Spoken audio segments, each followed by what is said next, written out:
Cool. The ACCC's come out today saying that they won't hesitate to go after the supermarkets if they are seen to be doing the wrong thing in a legal sense. Do you think that the ACCC needs more powers, considering everyone's battling the cost of living? If the ACCC asks for more powers, my government's up for giving it to them. But the ACCC have some existing powers there. I note the comment of the head of the ACCC today saying that she would be prepared to exercise those powers. In addition to that, we have the review by Dr Emerson looking at whether the existing voluntary code of conduct is good enough and whether there's a need for some mandating there. We are very concerned about the cost of living, and that's why we're taking measures such as the one we are today.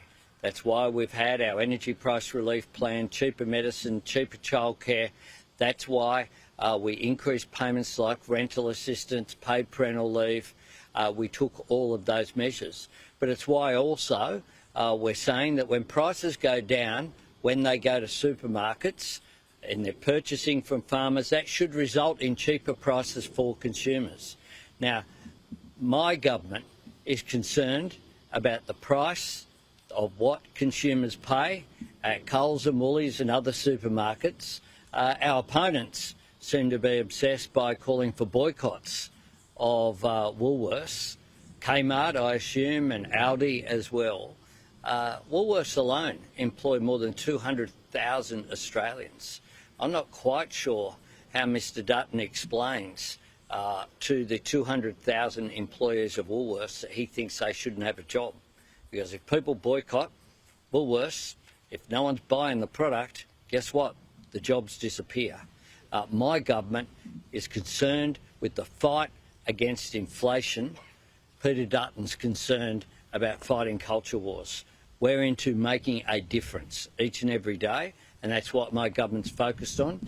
And you'll see in the lead up to the budget us continuing to make announcements like we are today that make a practical difference. Whoa.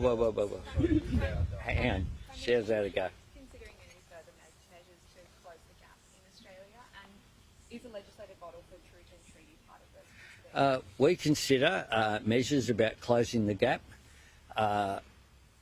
throughout, across portfolios, and recently, just this year alone, you've seen measures put forward, including measures to allow people to be able to purchase their home on the 99-year lease model, making those changes to housing so that you get that empowerment that comes with that.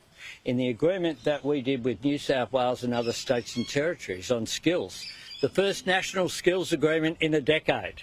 Former government didn't have one. The entire time they were in office, we have a national skills agreement that has a First Nations component to it about how we ensure that Indigenous Australians get access to the opportunity that comes from having an apprenticeship, getting a trade and getting a skill. That's good for them, but it's also good for the communities in which they reside and come from and can contribute to as well. So that when, for example, we're dealing with remote housing and our commitments there, we want to see not just housing built in remote communities that provides a better quality of life.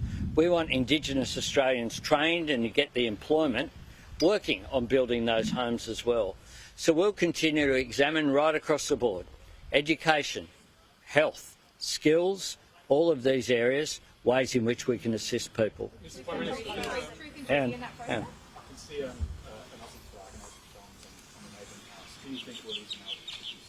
well, you can see one on my car. You can see one on my car too.